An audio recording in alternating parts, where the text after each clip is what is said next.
Hi everyone. Today I want to discuss a little bit what is and what might be what we call personal development versus spiritual development. They are not at all the same thing. Some people will confuse them, they will mix them up with each other, but I think it's important to really make a distinction. Sometimes they might even be sort of opposed. And so, what are we talking about when we talk about personal development? I would say it's the development of our personal human identity, in a way, our mundane identity. And it starts, of course, with the development of our physical bodies. Since we are born, and of course, before that also, we are developing our physical body. It grows, it expands, it develops new coordinations, new strength, new stamina, and so on, until at the adult time it reaches the final stage of stature, of really physical increase and development. And later on, it does not no longer expand in what concerns size, but it can still expand in what concerns muscular development, coordination, strength, endurance, and some detailed, some fine coordinations, balance, and so on. I would say that even the physical development can stay for a long time over life. At the same time, we have, of course, the emotional development. That means the development of our emotional life in connection with relationships we develop with ourselves, in a way, with other people, with animals, with nature, with the planet, even the universe, in a way. This also moves on along life, and together with cognitive development, it can become an expansion that goes throughout life. And in what concerns our intellect and our cognitive life, of course, we have still an expansion, a development of perception, the way we deal with images, with sound, with smell, with taste, with our skin impressions also, even also with our perception of our body inside. The whole thing can expand and develop and refine across life. And at the intellectual or cognitive side, of course, or side, we also increase what we might understand. We may become more intelligent. We may expand and develop several skills, several areas. We can learn a lot. We can expand thought. We can work on the way we manage our mind, the same way we work on the way we manage the body and the emotions.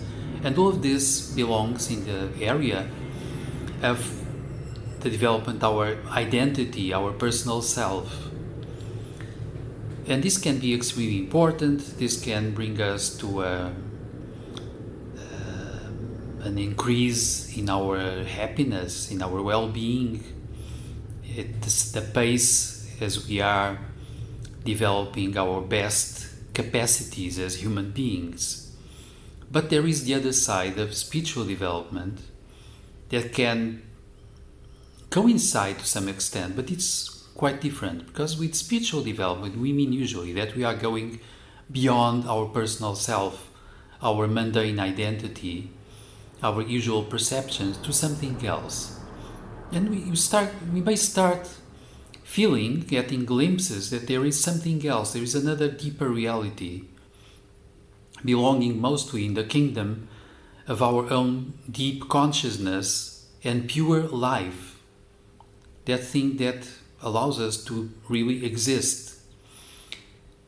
On that side, we may start getting glimpses of another reality within ourselves and everywhere, but then eventually we get into a closer contact with it. Sometimes we might resort to techniques that help, like prayer, like meditation, like sacred dance, sometimes fasting, and other possibilities. And with those, we get closer to this deeper reality, eventually starting to feel something that in different areas is described by our Buddha nature, our pure inner light, our deep soul, and the Atman principle, or our deeper self, to the yogic tradition, and so on. Eventually, we come to a moment when this deeper nature starts manifesting through our mind, our emotion, our body in a different way, and ultimately we no longer are or feel ourselves as being a personal identity. As St. Paul once said, it's God that lives within us. It's no longer us who are living, it's the pure divine that is living in us and through us. Now we have, in a way, a totally different identity.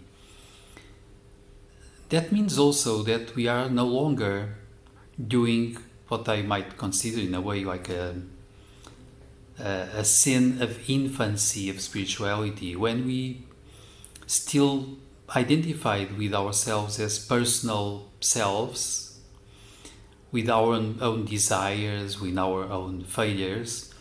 We start asking the divine to help us, to feed us, to solve our personal problems and issues, to sustain us.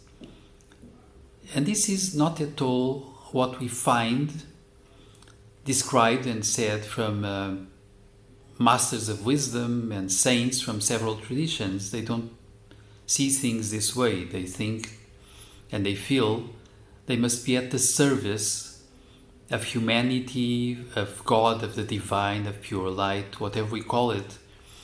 They want to serve. They want it to flow through them. In a way, they surrender, like some Muslims would say. They surrender to the divine. And with this, they become different. There is a deeper love and light principle within them. They are not asking for favors, for divine favors to their little personality.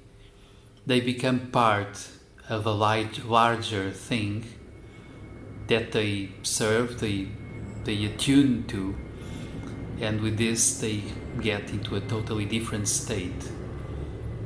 And typically they become extremely useful to other human beings and to the natural world, but also they find the totally different kind of inner satisfaction, of inner joy that comes along with it. It's no longer the personal happiness, it's something else.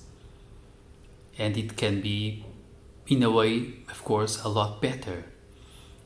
Now they are no longer concerned mostly with survival or death or fear of death or something like that.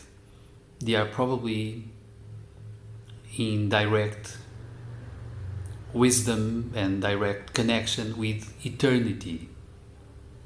Something quite different. Well, this is what I wanted to talk about for this moment. I'm planning to produce a little video later on about this distinction, but with a meditation about this distinction between personal and spiritual. So I'll publish it later. And for now, if you like it, as you know, please comment, share, subscribe to the channel. See you later.